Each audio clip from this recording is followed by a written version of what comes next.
The KOTOR remake seems to be dead and done with, which isn't really that surprising, seeing as we haven't heard anything about it since 2021, but it still sucks, especially because the trailer was really cool.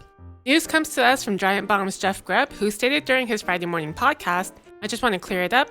This game is not being worked on right now, just full stop. This game is not being worked on in any way at any studio." Which is a shame, but anyway, I'm Ellie and this is Boosted. Welcome to NecroNews, the show where we cover the hottest gaming news from the last week. Like and subscribe if you want to keep up to date. And I also want to add that the constant sell-offs that Embracer Group has been doing and the whole DLC debacle with the Switch KOTOR remake thing, yeah, I don't expect this happening anytime soon. Whether you hate it or love it, Fortnite still exists. A game where you can be a banana, Michael Myers, Lara Croft, Deadpool, pretty much any major licensed IP, all ready to chug the jug and get a victory royale. Well, in a recent update to the game, Epic has announced age-restricted islands. This means that players can create public islands or custom games with ESRB ratings lower or higher than rated T for teen. This wouldn't be too much of a problem if it wasn't for a fact that all the cosmetics have also been rated too, limiting what skins you are allowed to use on any island rated lower than T for teen. This includes loading screens, which is something only the player would see. But it doesn't stop there. We're going to play a game. I'll show you two characters and you tell me which of the two is rated T for teen and which is rated E for everyone. Ready?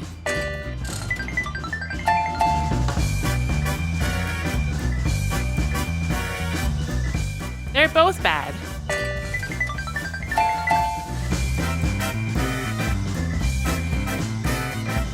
That's right, both are too mature for kids.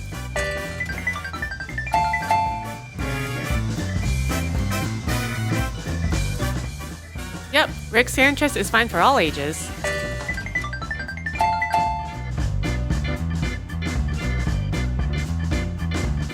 Yep, can't have these characters in the game rated E for everyone.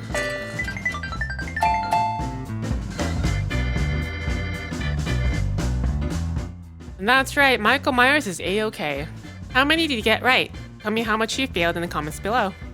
But yes, it's every bit as stupid as you think. In fact, many players are angry over the seemingly arbitrary rating system, calling it Robloxification. Many players seem to believe that this is just the first step in making it a very kid-friendly game so that they can do to their players what Roblox did to theirs. I don't know though, I haven't played Fortnite in ages, despite it having actually been a pretty fun game. But I have no desire to go back now. To note though, the rating system does only apply to player-created islands, so it may be less of a big deal than it seems. But what do you guys think? Let us know in the comments below. Back when Overwatch was a thing, there was a competitor created by old Randy Pitchford called Battleborn, and it was bad. The game felt pretty flat, so much so that Randy felt the need to create an R34 subreddit for the game, and then pretend that he stumbled upon it. Needless to say, it was a commercial failure, much like the remnants of Pitchford's self-esteem. Well, for some reason, someone has made Battleborn playable again.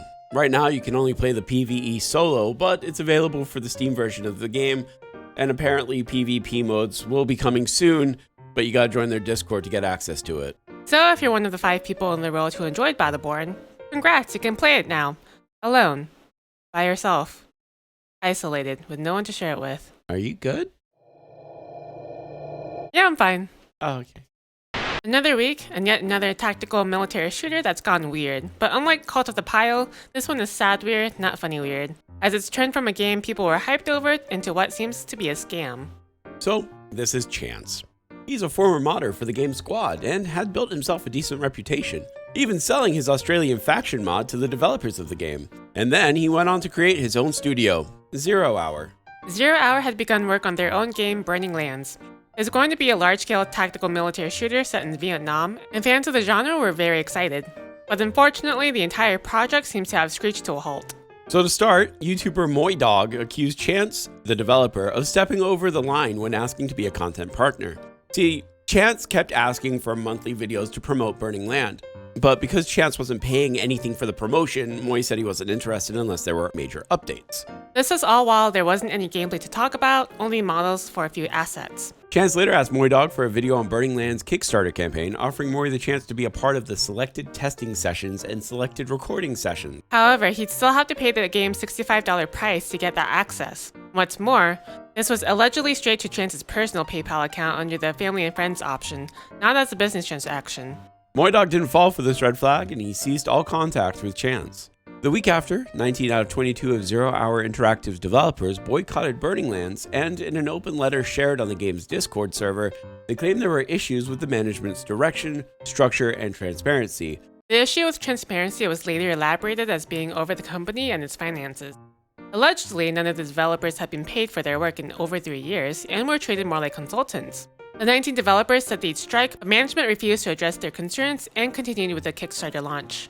While some had already been removed from Burning Lands for striking, most of the 19 would continue their strike publicly. The Discord erupted once the public letter was shared, and then the Ask Me Anything stream for the game, that following week, was almost entirely people asking about the strike.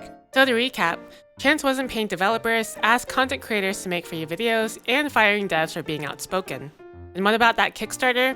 As expected, the Kickstarter has fallen from over $95,000 raised with over 1,300 backers, down to $36,000 and just under 500 backers at the time of writing. The only Kickstarter update after the public meltdown was to discuss Burning Lands features, though Chance did release a Discord statement outright denying all the claims as misinformation. He claims that despite the staff all knowing when the Kickstarter would launch, they suddenly demanded the following: he step down from the project and the company, and get demoted to a level designer. He creates a board of directors, and he has to be more transparent about the money. Unfortunately, neither party could come to an agreement. So TLDR, this is just another Kickstarter game with so much promise and so much to give, only to potentially be a scam. Which, side note, Star Citizen actually looks really good. I'm shocked. A story for our Vtuber fans. Corp, the company behind Hololive, has started an indie game brand known as Holo Indie, which will be available for all derivative works of Hololive. With this new brand, any game that features Hololive in any capacity will be able to monetize their works and distribute them freely without worry of Hololive copyright claiming them, as long as they're within the guidelines. The trade-off being that talents get their own rights to monetize videos of the games without any negotiation, and Cover won't be responsible if you run into any legal issues outside of their brand. Some people may see the Holo Indie brand and wonder what makes this different from when Nintendo tried the Nintendo Creator Program.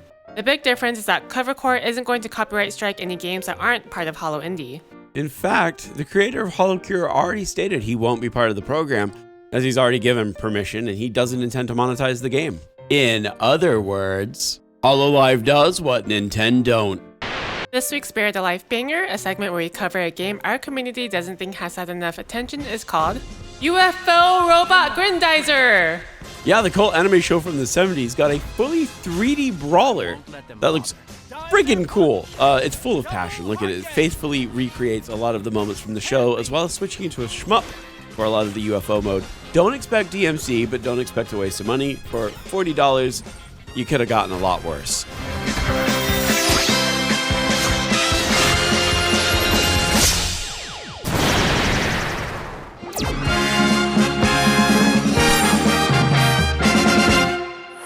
Here's the games this week. I don't know any of them at all. Witch-tastic is probably for her.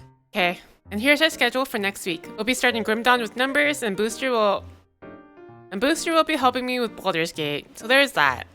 If you like what we do here and want to keep up to date, consider subscribing to the channel and leaving a like. It really does help us grow. And if you're still watching, we appreciate your support so much, and we appreciate you guys getting us to 6,000 subscribers. For anyone in the US, I hope you guys have a happy Thanksgiving. Cute. You're cute. Anyway, that's all we got this week. So until next time, goodbye. Bye.